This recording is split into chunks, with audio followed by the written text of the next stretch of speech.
안녕하세요, 세바입니다. 미술관이나 어떤 성당이나 어떤 건물이 들어갔을 때 되게 오래 감상하는 사람들 이렇게 보고 있으면 저 사람들은 어떻게 이렇게 오래 감상하고 있을까? 허세일까? 막 이런 생각이 좀 들기도 하잖아요. 저 여기서 이렇게 있으면서 점점 알면 알수록 건축물을 보고 미술품을 보는 게 되게 재미가 있어요. 사실 그 재미로 사는 것 같습니다. 근데 알아야지 보이는 게 있거든요. 그래서 내가 너무 항상 답답했었어요. 몰라서. 근데 조금씩 알고 나니까 너무 재밌는데 그 알고 있는 것을 제가 우리 어마어마하게 정리해서 알려드리고 싶습니다. 그 어떤 유럽을 이해하는데 파편만 알고 있으면 되게 어렵거든요. 다 알고 있어야지 이게 이해가 돼요. 그래서 이번 컨텐츠는 한 방에 정리를 딱 해서 여러분들에게 딱 바로 알 수 있는 직관적으로 제 스타일이잖아요.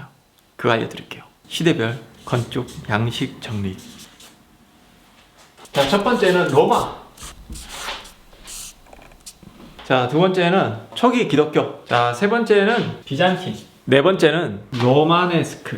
다섯 번째는 고딕. 여섯 번째는 르네상스. 그 다음에 바로크. 자, 뭐 연도를 외우고 뭐 하고 그런 필요가 없어요. 이해만 하면 됩니다. 시기. 로마는 시기가 BC 753부터 항상 헷갈리네. 476년.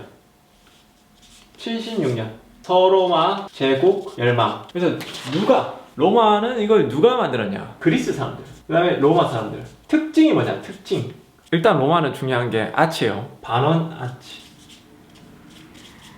그 그리스의 이 삼각형 페디먼트라고 그럽니다.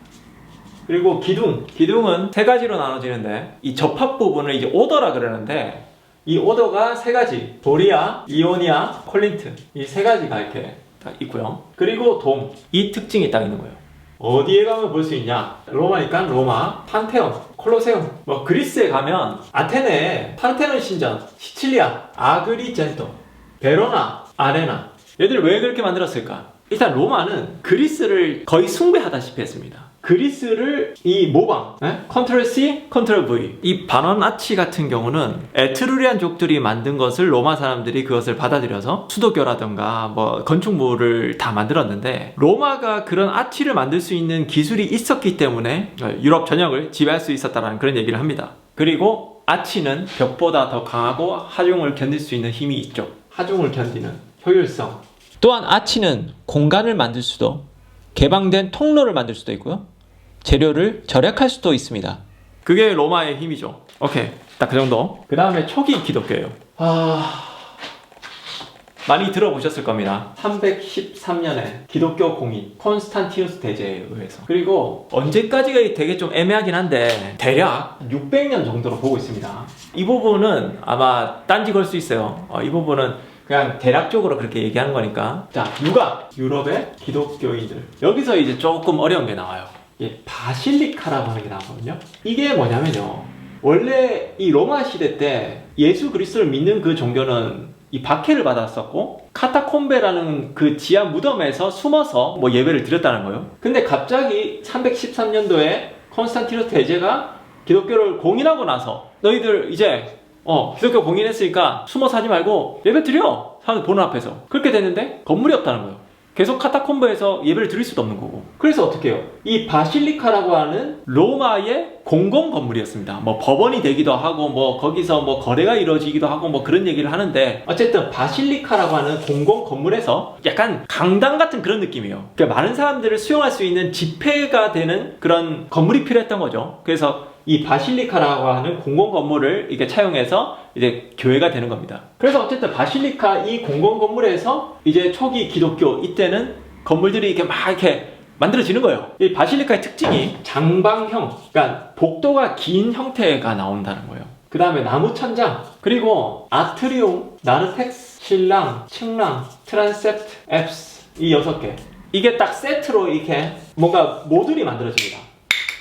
이게 바실리카. 근데 이 바실리카 되게 중요해요. 진짜 중요해요. 왜냐하면 저 바실리카 스타일, 그러니까 장방형으로 툭 떨어지는 그런 스타일이 그 다음에 나올 로마네스크, 고딕, 뭐 르네상스 다 그 기본이 되고 기초가 됩니다. 그래서 바실리카 스타일, 바실리카식 성당, 이거 되게 중요하다고요. 복도식 기억하세요.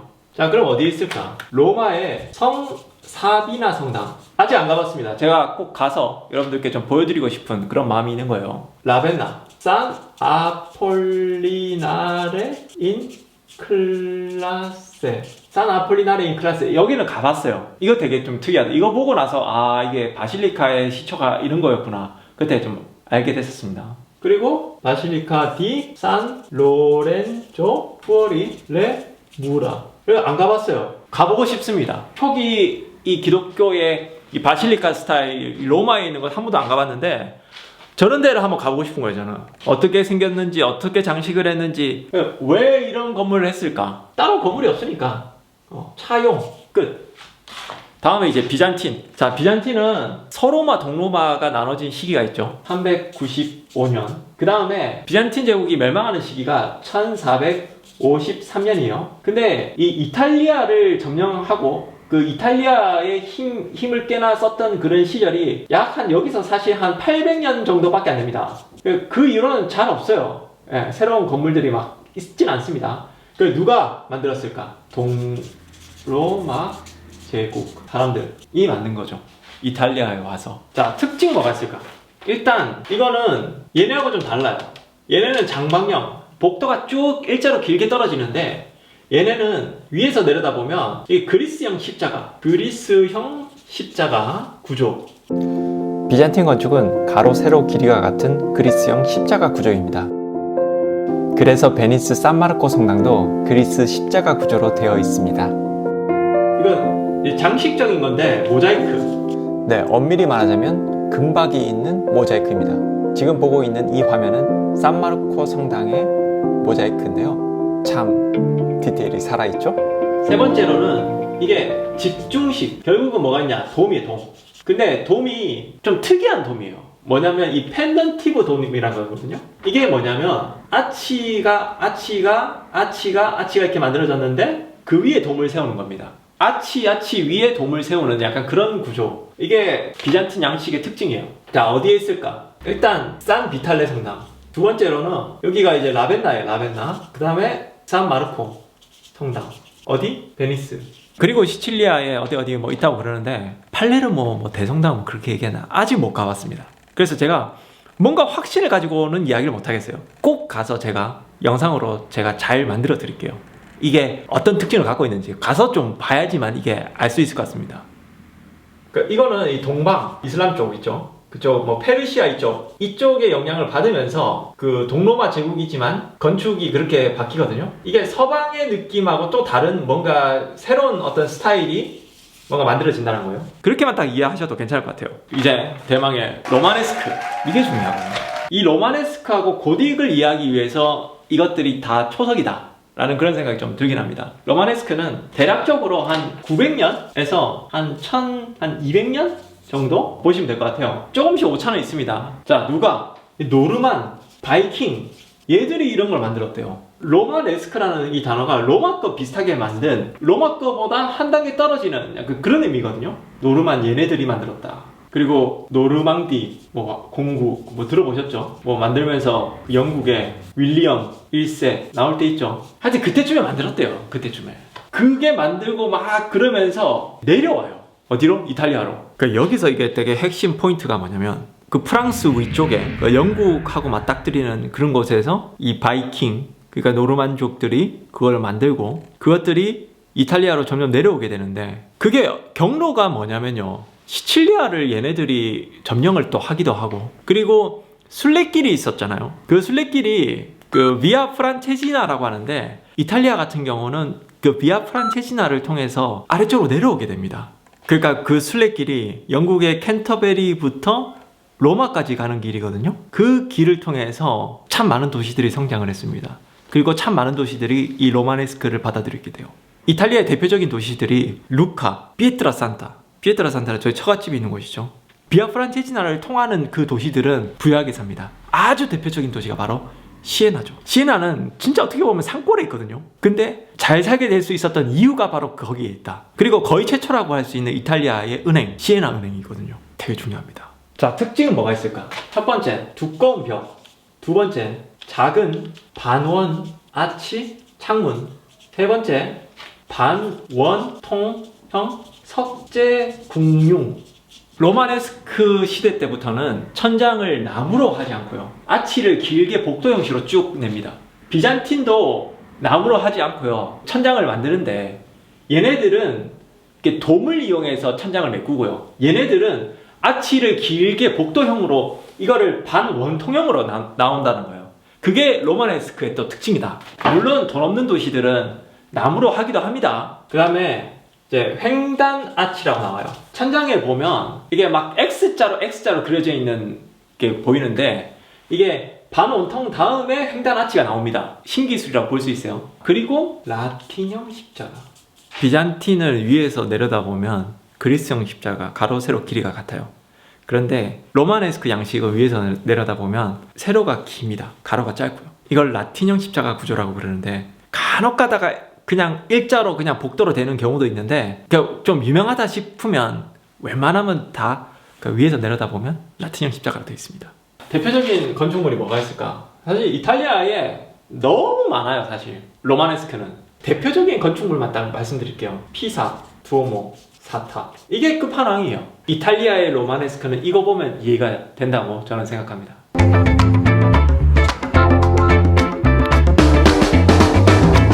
왜 만들었을까? 그전에는 막 나무로 건물 만들고 막 그랬을 겁니다. 그런데 이제 석재로 만들면서 이제 지붕을 만드는 그런 기술들이 개발이 된 거죠. 자, 이제 고딕. 고딕은 한 1200부터 한 1400 그때까지 보실 수 있고요. 누가 만들었냐? 프랑스입니다. 프랑스 위쪽 사람들이 이렇게 만드니까 조르조 바살이라고 하는 사람이 있어요. 얘가 그런 양식을 뭐라고 얘기를 했냐면요, 마니에라 디 고티라고 얘기했어요. 그러니까 고트족들의 방식이다. 고트족이 어떤 족들이냐면 로마 제국 멸망하고 나서 그 이탈리아 북부를 이 동고트족이 지배를 했었거든요. 그 야만인들의 어떤 방식이다. 폄하하는 겁니다. 이 조르조 바살이라는 사람이 사실 르네상스 시대 때 나오는 사람이거든요. 미술가 열전이라고 막 미켈란젤로는 어땠고 뭐 그 예전에 뭐 라파엘로는 어땠고 하여튼 막 적었던 사람인데 이 사람이 그렇게 얘기해가지고 이런 스타일을 고딕 스타일이라고 얘기하는 겁니다. 자, 특징이 뭐가 있을까? 일단 로마네스크는 반원 형태로 되어 있다면 얘네들은 첨두 아치로 되어 있습니다. 첨두 아치. 그 얇은 벽. 자, 그게 왜 그러냐면 제가 아치를 이해시켜드리기 위해서 뭔가를 준비했습니다. 바로 짜잔! 조이아의 장난감입니다. 자, 이것은 로마네스크 아치라고 가정을 해볼게요. 로마네스크 아치는 아치가 상당히 넓습니다. 만약에 하중을 이렇게 준다면요, 옆으로 자꾸 벌어지려고 합니다. 왜? 힘이 옆으로 이렇게 분산이 되거든요. 수직으로 힘을 가해도 힘이 옆으로 분산이 되기 때문에 벽을 두껍게 만들어야 돼요. 그런데 고딕 아치는요, 그것을 보완하기 위해서 아치를 좁게 만들었죠. 아치를 좁게 만들어 보겠습니다. 자, 아치를 좁게 만들었습니다. 하중을 내려보겠습니다. 이 하중은요, 옆으로 퍼지는 힘도 물론 있지만은 그래도 최대한 수직으로 그대로 내려가려고 해요. 옆으로 퍼지려고 하는 힘은 최대한 줄어드는 그런 효과를 가지고 있습니다. 이게 바로 로마네스크가 가지지 못한 고딕의 장점입니다. 그리고 첨두형 늑제 궁융. 자, 이게 뭐냐면요, 고딕 성당을 이렇게 가보면 이 줄로 이렇게 딱 돼가지고 완전 텐트 같은 그런 느낌이 있어요. 그 텐트 같이 이렇게 대같이 이렇게 돼가지고 이 지붕이 그런 식으로 되어 있습니다. 그래서 그 하중을 견딘다는 거예요. 그런 특징이 있어요. 로마네스크는 약간 그런 느낌 없거든요. 큰 첨두형 창문이 엄청 커져요. 이때부터 창문이 커지니까 이 스테인드 클라스가 아니고 글라스예요. 자, 이게 뭐하고 연결이 되냐면 비잔틴하고 연결이 됩니다. 근데 그럼 로마네스크는 없었냐? 있었어요. 같이 있었습니다. 이렇게. 근데 이건 좀 작아가지고 별로 큰 특징이 없어. 근데 고딕은 엄청 크고 막 화려하니까 이게 고딕의 특징이라고 보이긴 합니다. 로마네스크 때도 있었어요. 그러니까 비잔틴이 뭐가 있냐, 모자이크가 있으니까 이 모자이크가 창문에다 같이 갖다 붙이는 겁니다. 이때는 유리를 만드는 기술 자체도 그렇게 발달이 안 돼 있어가지고 큰 유리를 못 만들거든요. 그래서 덕지덕지 하나씩 붙이면서 그렇게 만든 거예요. 스토리텔링이 되는 거죠. 어디 가서 볼 수 있을까? 뭐니 해도 밀라노 두오모, 여기가 최고입니다. 그리고 피렌체 두오모, 여기도 고딕 성당. 저는 개인적으로 멋있었던 게 체코의 프라하 두오모. 멋있었어요. 세바, 피렌체 두오모는 르네상스 아니에요? 라고 생각하시는 분들 계실 수 있어요. 제가 나중에 르네상스 얘기할 때 말씀드릴게요. 왜 고딕 성당 만들어졌을까? 일단 로마네스크의 단점이 이제 극복이 돼야겠죠? 막 벽이 너무 두껍고 막 창문 작고 그러니까 너무 어둡고 막 그러니까 좀 교회가 밝아야 되지 않겠습니까? 하나님은 또 빛인데, 그죠? 자, 그리고 이 고딕 시대 때가 한 1300, 1200 이 흑사병 전까지는 신앙심이 최고조에 이뤘던 시기입니다. 뭔가 그 하늘로 올라가려는, 주님과 함께 가까워지려고 하는 그런 마음들이 올라가는 그런 모습, 건물이 막 위로 솟아오르면서 주님과 가까워지는 그런 느낌이지 않았을까? 충분히 그런 생각을 할 수 있겠죠. 이제 대망의 르네상스. 이탈리아는 이 르네상스가 이해가 돼야 됩니다. 개인적으로 이게 제일 중요하다고 생각합니다. 이탈리아라면, 자, 시기는 1400, 1500 말. 자, 누가? 피렌체 사람들이 먼저 시작했습니다. 건축에서 있어서는 브루넬레스키, 이 사람이 저는 제일 중요하다고 생각합니다.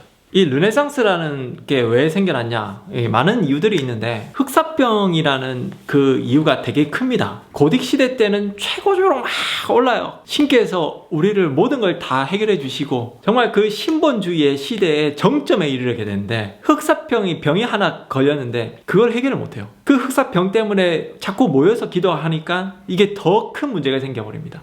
그래서 교회를 안 가게 되고, 그러면서 사람들이 신앙심이 좀 떨어지고 공동체 의식보다는 개인주의가 조금 생기겠죠? 그전에는 고딕 성당을 만들거나 뭐 로마네스크 성당을 만들면 자신의 이름이 드러나지 않습니다. 근데 르네상스 이후부터는 내 개인이 중요한 거야. 개인주의. 4번은 팀워크가 없어. 4번은 개인주의야. 그래서 그 다음부터는 뭐 누구 예술가, 미켈란젤로, 뭐 도나텔로, 라파엘로 막 이름이 막 나오는 거예요. 엔드 1452년 동로마 제국이 멸망합니다. 그 멸망할 때 많은 학자들, 많은 건축가들, 많은 지식인들이 넘어오게 돼요. 참 예전에 읽지도 못했던 그런 고서들, 금서로 정해졌던 그런 책들을 사람들이 읽을 수 있게 되고, 그 문화 교류가 막 일어나는 거죠. 그러면서 사람들이 로마에 대한 관심이 생겨나기 시작하고 인간에 대해서 관심이 생겨나기 시작합니다. 그게 르네상스예요. 르네상스. 다시 네상스, 태어났다. 뭐가 다시 태어났냐? 그리스 로마 시대가 다시 태어난 거예요. 그래서 르네상스의 특징, 딴 거 없어요. 자, 이 로마의 특징이죠. 이게 그대로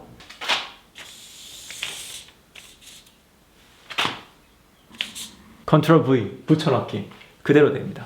르네상스 건축에서는 로마 시대 때 사용했던 아치와 페디먼트를 일부러 장식적으로 넣기도 하는 것이 또 특징이기도 합니다. 그러니까 그리스 로마가 그냥 그대로 그냥 다시 생겨난 거죠. 르네상스, 다시 태어났다. 다시 네상스, 태어났다.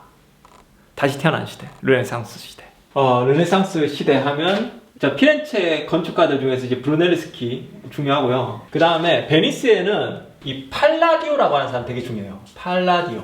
그리고 알베르티라고 하는 사람 중요합니다. 그 다음에 한 명만 더 쓰자면 산소비노. 이 정도 알면 될 것 같아요. 왜 미켈란젤로 없냐 하시는데, 아직 미켈란젤로 건축을 보면서 제가 아직 감흥을 느끼지는 못했습니다. 근데 자꾸 감흥을 느끼려면 자꾸 들려봐야 되거든요. 컨텐츠 만들면서 이거 제가 느낀 감정을 좀 더 표현할 수 있도록 제가 더 힘써 보겠습니다. 그러면 이제 이 사람들이 만든 건축물들, 자, 브루넬레스키는 일단 피렌체 두오모, 오케이? 그 다음에 고아원 건물이 있거든요. 고아원 건물. 이게 사실 브루넬레스키가 로마 와서 제일 처음 만들었던 건물이에요. 이거 보는 것도 저는 괜찮다고 봅니다. 거기에 사진 찍은 포인트도 있어서 되게 좋아요. 맹정과 열정 사이.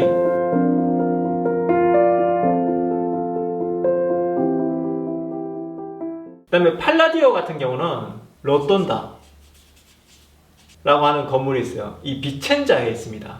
그 다음에 뭐 저기 팔라디오 하면 산조르조 마조레 성당, 알베르티 하면 산타 마리아 노벨라 파사드, 그걸 알베르티가 만들었어요. 제가 알베르티 이 파사드는 좀 공부해가지고 이 의미에 대해서 좀 노력해볼게요.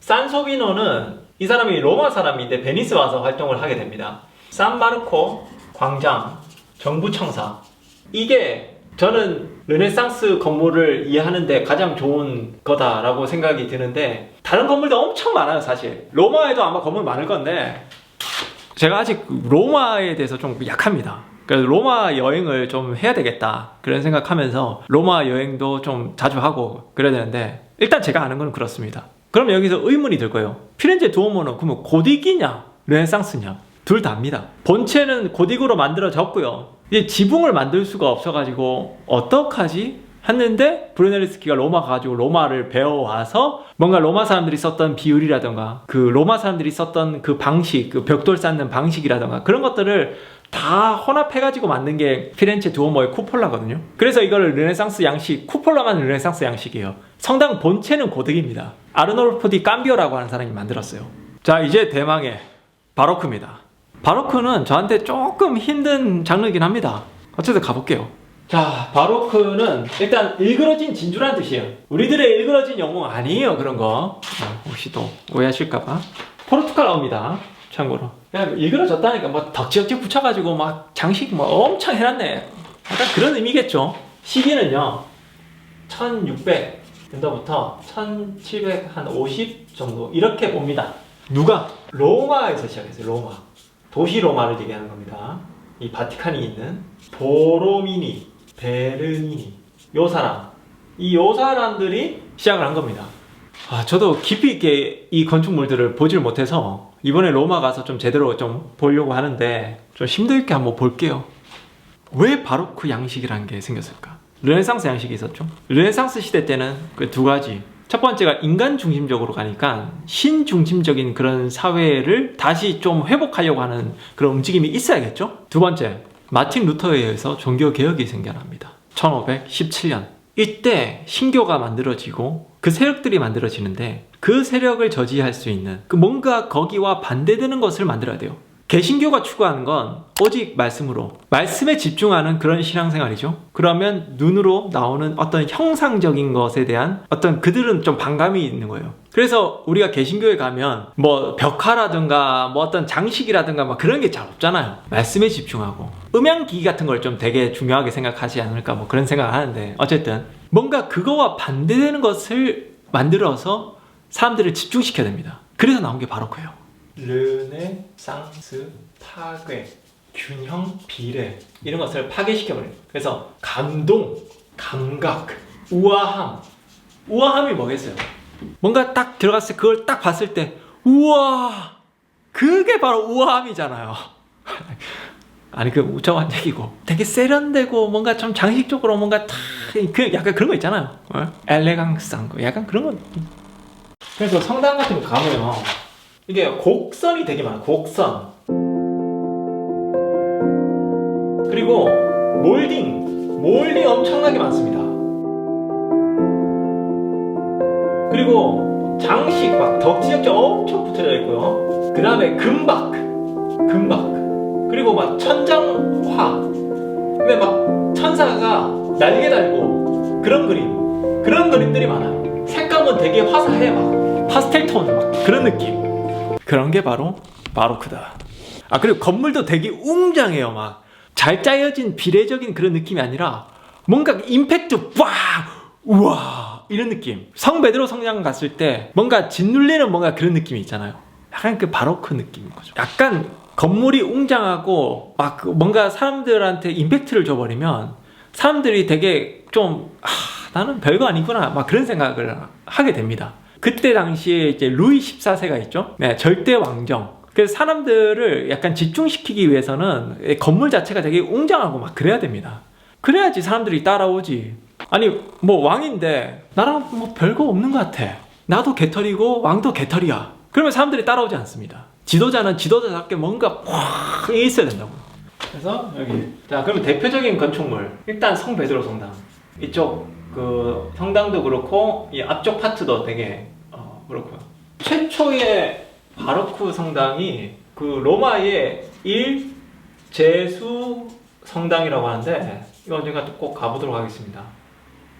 베니스에서는 중요한 게 산타 마리아 델라 살루테 성당이거든요.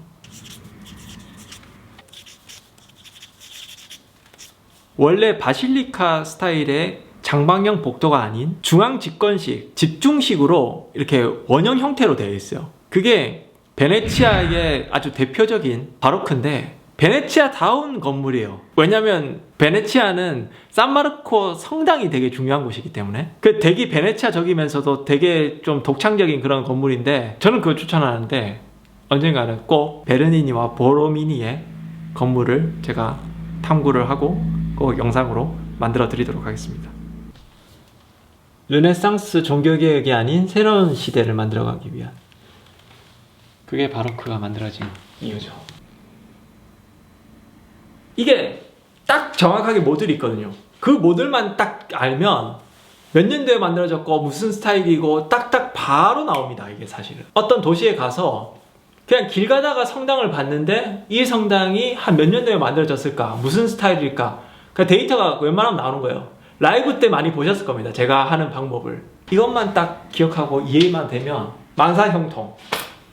어떻습니까 여러분? 잘 보셨습니까? 잘 기억하셨다가 꼭 유용하게 써먹고 그리고 여행하시거나 뭐 여러분들 공부하실 때 참고가 되길 바라면서 저는 마치도록 하겠습니다. 지금까지 세바였습니다. 부하나 세바. 조야, 부하나 조야 한번 해주세요. Basta parlarmi. 한 번만. 부하나 조야. 한 번만. Basta. 한 번만. una volta. Buona gioia. Buona gioia.